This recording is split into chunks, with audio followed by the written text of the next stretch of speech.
হঠাৎ করে এত বড় দুর্ঘটনা ঘটে যাবে বুঝতে পারিনি একদমই। আল্লাহ তাআলা কখন কাকে কি অবস্থায় রাখবে, কি করবে সেটা কেউ বলতে পারি না, একমাত্র তিনিই জানে।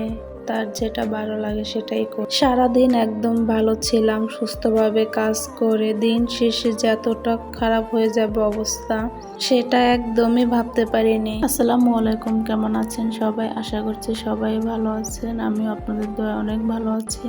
ওয়েলকাম সবাইকে আমার নিউ ব্লগে। সারাদিনের কাজ নিয়ে আপনাদের সাথে গল্প করব আজকের সকালটা শুরু করছি কাপড় চোপড় গুছানো দিয়ে।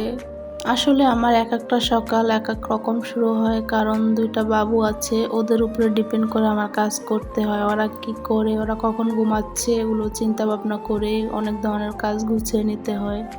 যাদের ছোট ছোট বাচ্চা থাকে তারা চাইলেও সব কাজ একবারে গুছিয়ে করতে পারে না, ওদের মন মতন করতে হয়। ওরা কখন কি করে সেটা বিবেচনা করে অনেক কাজ করতে হয়, আবার অনেক কাজ এলোমেলো রেখে দিতে হয়। এই তো সকালবেলা ওরা ঘুমাচ্ছে আর আমি উঠে কাপড়গুলো আগে গুছিয়ে নিচ্ছি। বেলকনিতে কালকে অনেক কাপড় দেওয়া হয়েছিল, সেগুলো এনে এক এক করে গুছিয়ে জায়গা মতন রেখে দিচ্ছি।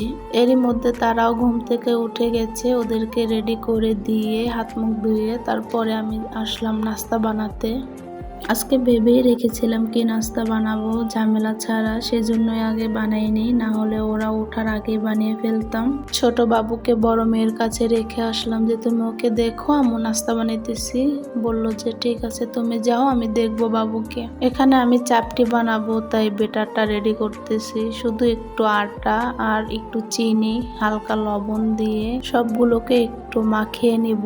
তারপরে একটু একটু পানি দিয়ে মিশিয়ে নিব। ফার্স্টে অল্প একটু পানি দিয়ে মাখাচ্ছিলাম, এতে হবে না, আর একটু পানি দেব। একটু একটু করে যতটুকু আর কি প্রয়োজন হয় ততটুকু অনুযায়ী দিয়ে মাখিয়ে নিব। এখানে আমার ডোটা একদম রেডি। এখন একটা তাওয়া বসিয়ে দিয়ে হালকা পরিমাণ তেল দিয়ে এর মধ্যে বেটারটা দিয়ে দিব। এটা চাইলে চামচের সাহায্য করা যায়, কিন্তু আমি হাত দিয়েই করলাম। জিনিসটা যত পাতলা হয় ততই ভালো লাগে আর কি।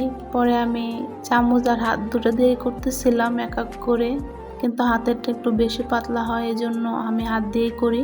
নাস্তা বানানোর পাশাপাশি আমি এখানে কাজও করতেছিলাম, সেই জন্য একটু আর কি এরকম হয়ে গেছে।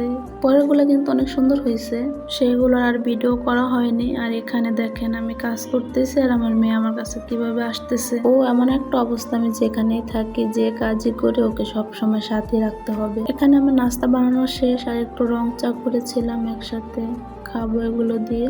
আমার মেয়ে নাস্তা করতেছে, দেখেন কিভাবে খাইতেছে। ও খাচ্ছে ঠিকই, কিন্তু ওর পেটে যাচ্ছে না, মুখে যাচ্ছে না, এভাবেই নষ্ট করে। খাওয়া দাওয়া শেষ করে এখানে আমি একটু নিচে যাব। আমার ব্যাগে কিছু টাকা ছিল, সেগুলো নিয়ে অল্প কিছু আমার নতুন জমানো টাকা ছিল, সেগুলো নিয়ে যাচ্ছি। মনটা একটু খারাপ। যাই হোক, নিচের কাজ শেষ করে এখন আবার বাসায় চলে যাচ্ছি। মেয়ের জন্য দুটা কেক নিয়েছি।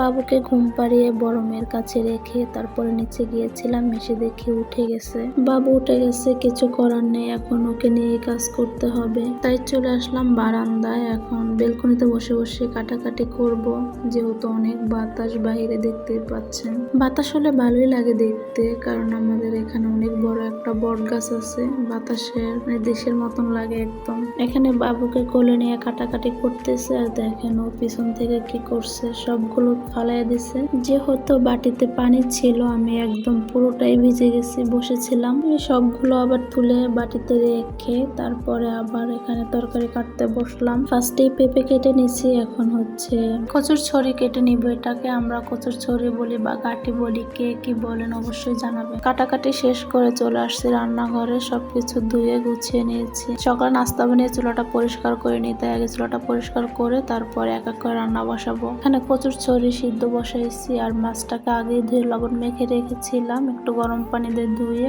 ভাজা করব।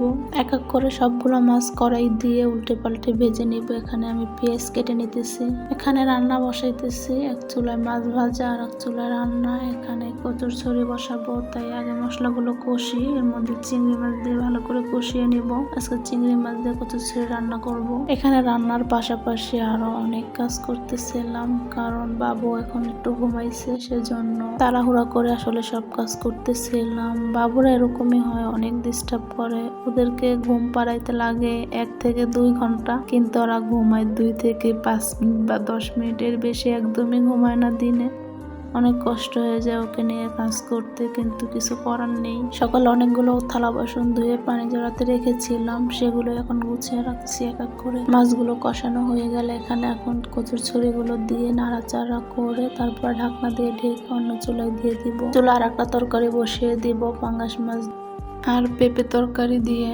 এখন বাবুকে এখানে বসিয়ে আমি কাজ করছি। আবারও অনেকগুলো থালা বাসন এঁটো হয়েছে, সেগুলো এক এক করে ধুয়ে নিব। রান্না করতে গিয়ে ভাবি যে একদমই থালা বাসন ময়লা করব না, একটা দুইটার ভিতরে কাজ সেরে ফেলবো, কিন্তু সব শেষে দেখা যায় এতগুলা থালা বাসন আইটা হয় যা বলার বাহিরে। কিছুই করার নেই, নষ্ট হলে তো পরিষ্কারও করতে হবে। আমি বাবুকে এখানে বসে বসে প্রায় সময় কাজ করে থাকি। কি করব, বিছানায় রাখলে পড়ে যায় বারে বারে। আমার বড় মেয়েটাও যেহেতু ছোট, ওকে একদম দেখে রাখতে পারে না। মাঝে মধ্যে আর কি একটু বসাইয়া বলি যে দেখে রাখো, তো তখন দেখে রাখে। তো ওকে আমি এখানে বসিয়ে তরকারি নাড়া দিতে গিয়েছি, আর দেখেন এখান দিয়ে উপরে যেতেছিল। তরকারি রেখে দৌড়ে এসে আমি আগে ওকে ধরলাম, করে নিলাম, তারপরে আবার তরকারি নাড়া দিয়ে ঢেকে চলে গেছি।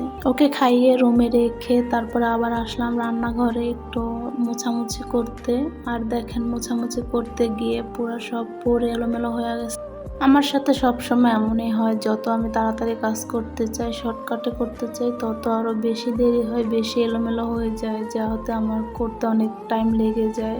বুঝি না কেন এরকম হয়। যেহেতু রান্না শেষ আর রান্নাঘর পরিষ্কার করব না তা তো হতেই পারে না। রান্না শেষ হওয়ার সাথে সাথে রান্নাঘর পরিষ্কার করে রেখে তারপরে এখান থেকে বের হই, কেননা বের হলে আলসামও লেগে যায় আর আসতে ইচ্ছা করে না। সব সময় তো আর পারি না, যখন সম্ভব হয় আর কি। বাবু আছে তো সেই জন্য সমস্ত কাজ কাম শেষ, আর কোনো কাজ নেই। সারা বিকাল এমনিতেই কেটে গেছে। এখন সন্ধ্যাবেলা আসছি, এক চুলায় ভাত বসাইছি আর এক চুলায় রুটির জন্য আটা করে নিতেছি। এই আটা করা পর্যন্তই ভালো ছিলাম, তারপরে আমি একটু ওয়াশরুমে গিয়েছি, সেখানে পড়ে আমার এত অবস্থা খারাপ হয়েছে যা বলার বাইরে। সবাই দোয়া করবেন।